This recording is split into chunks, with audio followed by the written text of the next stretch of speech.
ನಮಸ್ಕಾರ. ನಾನು ನಿಮ್ಮ ಲಕ್ಷ್ಮೀನಾರಾಯಣ್. ಎಲ್ರಿಗೂ ಗೌರಿ ಮತ್ತು ಗಣೇಶ ಹಬ್ಬದ ಶುಭಾಶಯಗಳು.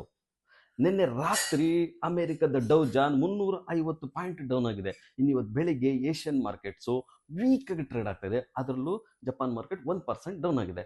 ಇನ್ನು ನಿನ್ನೆ ಫಾರಿನ್ ಇನ್ಸ್ಟಿಟ್ಯೂಷನ್ ಅವರು ಇಂಡಿಯನ್ ಮಾರ್ಕೆಟಲ್ಲಿ 2466 ಕ್ರೋರ್ಸ್ನ ಸೆಲ್ ಮಾಡಿದ್ದಾರೆ. ಇನ್ನು ಡೊಮೆಸ್ಟಿಕ್ ಇನ್ಸ್ಟಿಟ್ಯೂಷನ್ ಅವರು 3176 ಕ್ರೋರ್ಸ್ನ ಬೈ ಮಾಡಿದ್ದಾರೆ.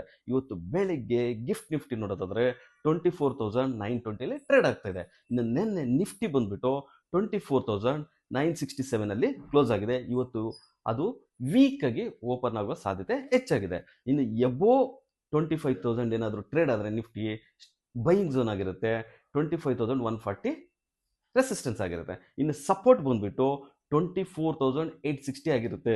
ಇನ್ನು ಬ್ಯಾಂಕ್ ನಿಫ್ಟಿ 55,140 ಕ್ಲೋಸ್ ಆಗಿದೆ. ರೆಸಿಸ್ಟೆನ್ಸ್ ಬಂದ್ಬಿಟ್ಟು 55,600 ಆಗಿದೆ. ಇನ್ನು ಸಪೋರ್ಟ್ ಬಂದ್ಬಿಟ್ಟು 54,900 ಆಗಿದೆ. ಇನ್ನು ಇವತ್ತು ಸೆನ್ಸೆಕ್ಸು ಎಕ್ಸ್ಪೈರಿ, ಅದರಿಂದ ಒಂದು ವಾಲೆಟಲ್ ಆಗುವ ಸಾಧ್ಯತೆ ಇರುತ್ತೆ. ಇನ್ನು ನೆಕ್ಸ್ಟ್ ವೀಕಿಂದ ಸೆನ್ಸೆಕ್ಸ್ ಬಂದ್ಬಿಟ್ಟು ಥರ್ಸ್ಡೇ ಎಕ್ಸ್ಪೈರಿ ಆಗಿರುತ್ತೆ. ನಿಫ್ಟಿ ಬಂದ್ಬಿಟ್ಟು ಟ್ಯೂಸ್ಡೇ ಎಕ್ಸ್ಪೈರಿ ಆಗಿರುತ್ತೆ. ಇನ್ನು ನಿಫ್ಟಿ 50ಯಲ್ಲಿ ಇಂಡಸ್ಇಂಡ್ ಬ್ಯಾಂಕ್ ಮತ್ತು ಹೀರೋ ಮೋಟರ್ ಕಾರ್ಪ್ನ ತೆಗೆದುಬಿಟ್ಟು ಇಂಡಿಗೋ ಮತ್ತು ಮ್ಯಾಕ್ಸ್ ಹೆಲ್ತ್ ಕೇರ್ನ ಸೇರಿಸೋ ಸಾಧ್ಯತೆ ಸೇರಿಸ್ತಾರೆ. ಇನ್ನು ಟ್ರಂಪ್ ಅವ್ರು ಹೇಳ್ತಾ ಇದ್ದಾರೆ ಫೆಡ್ ಗವರ್ನರ್ ಲೀಸಾ ಕುಕ್ನ ತೆಗೆದಾಕ್ತೀವಿ ಅಂತ ಹೇಳ್ಬಿಟ್ಟು. ಕಾರಣ ಅವರು ಮಾರ್ಟಿಗೇಜ್ ಅಲಿಗೇಷನ್ ಫ್ರಾಡ್ ಅಲ್ಲಿ ಇದ್ದಾರೆ ಅಂತ ಹೇಳ್ಬಿಟ್ಟು. ಇನ್ನು ನಮ್ಮ ಚಾನಲ್ನ ಲೈಕ್ ಮಾಡಿ, ಸಬ್ಸ್ಕ್ರೈಬ್ ಮಾಡಿ, ಶೇರ್ ಮಾಡಿ.